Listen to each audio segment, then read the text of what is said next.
Poco después de que intelectuales anunciaran que llegaba el fin de la historia y la paz bajo un nuevo orden internacional, en Irak se desató uno de los conflictos más sanguinarios que hemos visto en las últimas décadas.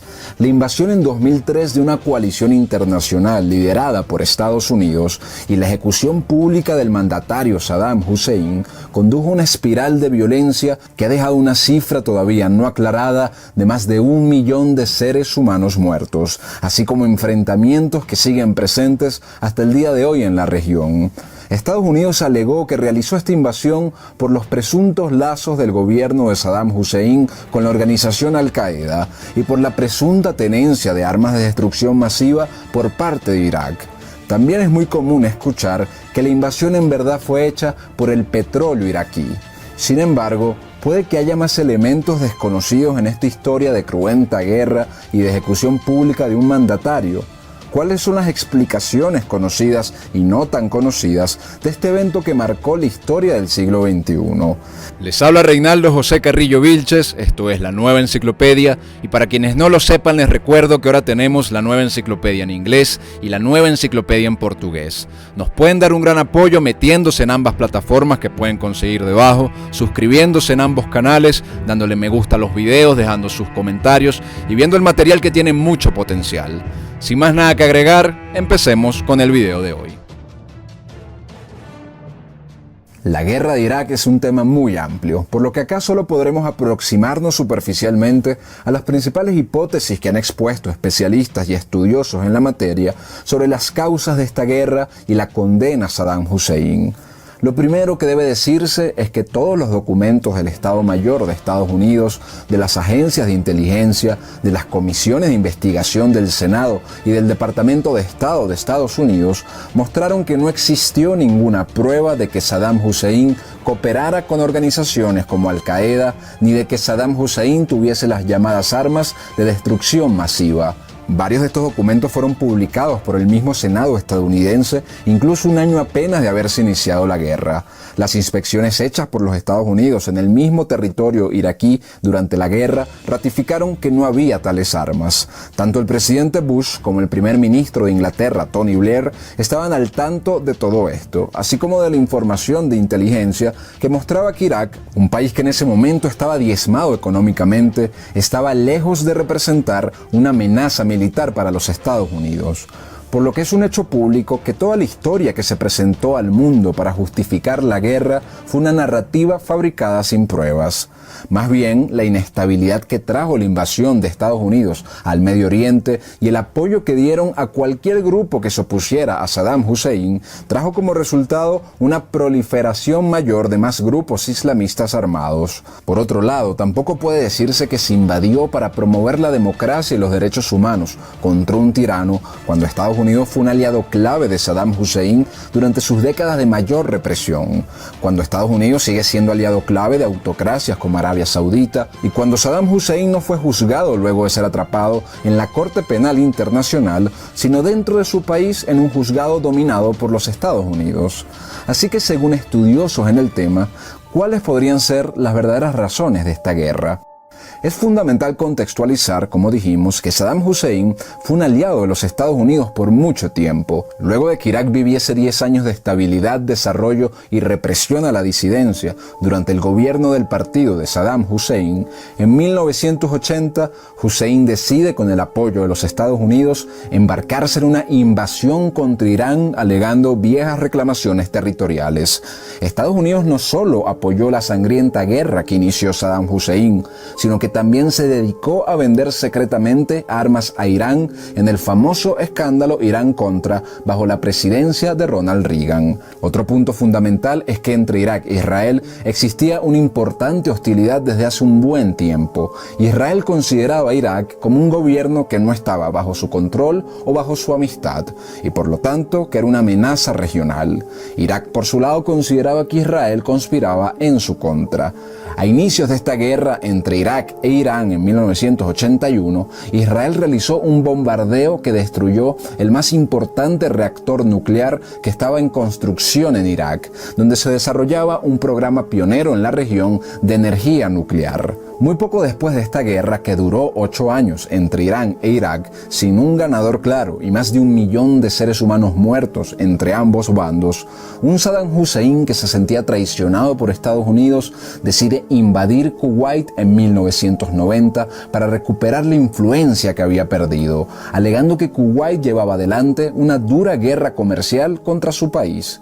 Toda la documentación muestra que Estados Unidos le dio el aval a Hussein para que hiciera esta invasión. Sin embargo, poco después de iniciada la guerra, Estados Unidos, bajo el gobierno de George Bush padre, armó una coalición internacional que lanzó un ataque contra Irak y que derrotó rápidamente a las fuerzas de Hussein. Está bien documentado que para conseguir apoyo público para esta guerra, Estados Unidos fabricó historias como la del famoso testimonio de Nayira frente al Congreso estadounidense, una adolescente que afirmaba haber visto a los soldados iraquíes sacar a recién nacidos de sus incubadoras en Kuwait.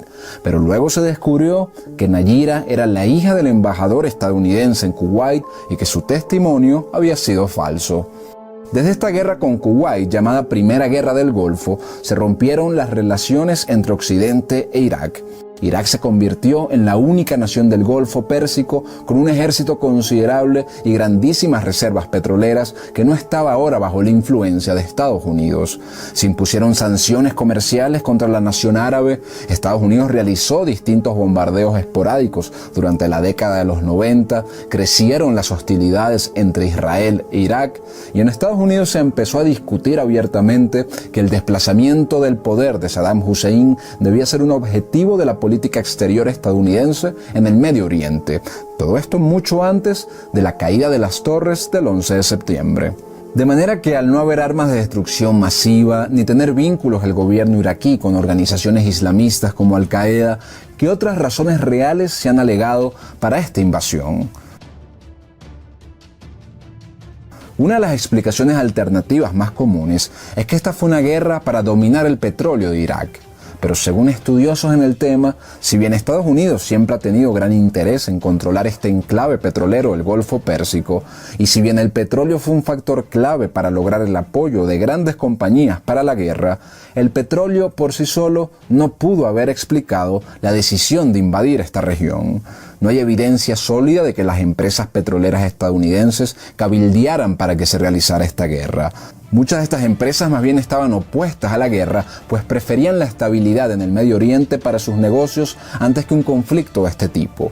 Asimismo, Saddam Hussein, por su lado, llegó a ofrecer privilegios a compañías estadounidenses para lograr desescalar la tensión que había entre ambos países. Y más bien, varios de los contratos petroleros en suelo iraquí que se dieron después de la guerra fueron entregados a empresas chinas y rusas. Por lo que parece haber otros aspectos menos discutidos que desencadenaron esta guerra, según estudiosos de la materia. Veamos uno de estos aspectos no tan discutidos.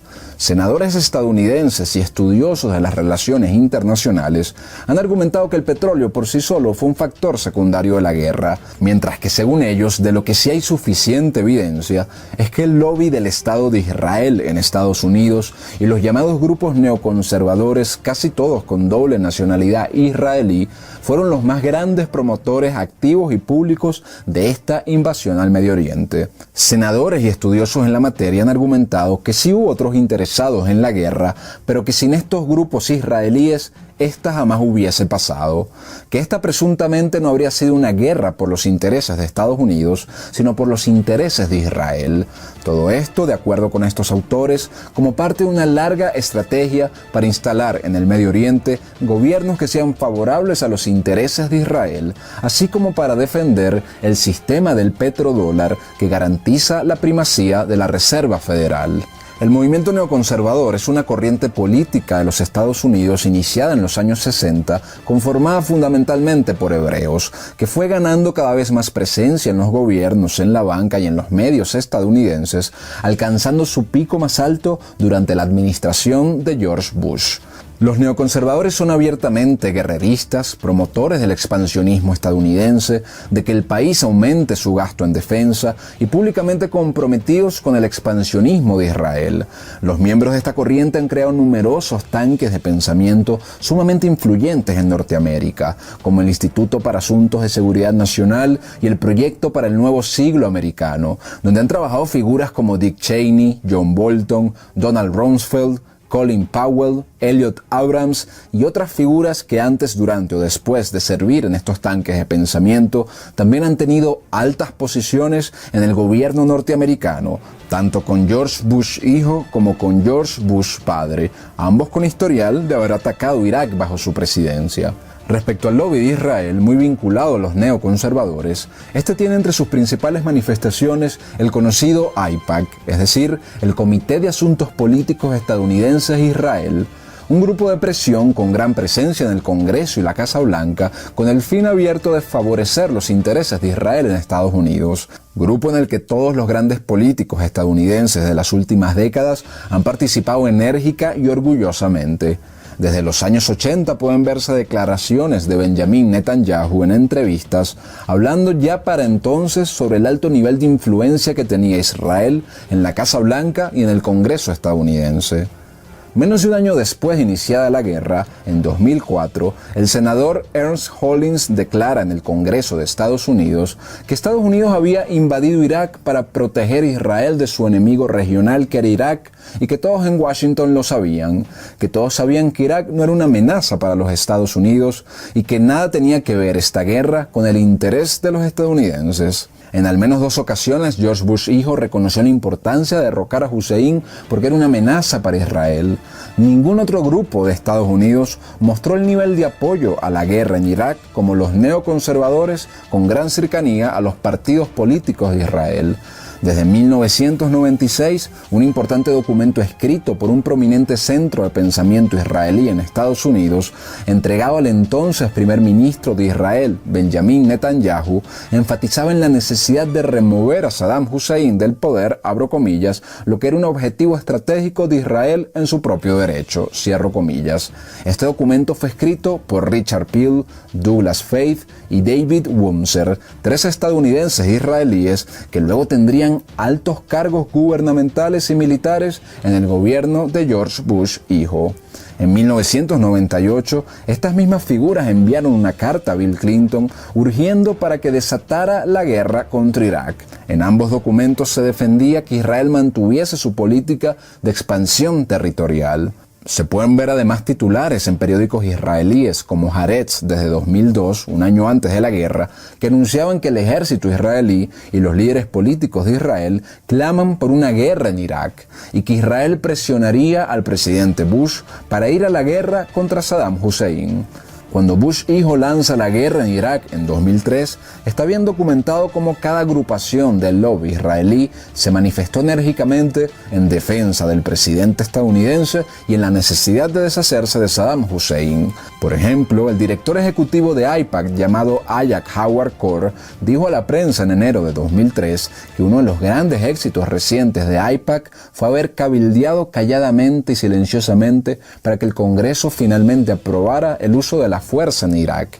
Un galardonado periodista israelí y 3 veces miembro del Parlamento de Israel llamado Uri Avneri escribió pocas semanas después de la invasión lo siguiente, abro comillas, los ganadores de esta guerra son los llamados neoconservadores. Tienen posiciones clave tanto en la administración de Bush como en los organismos asesores y en los prominentes periódicos.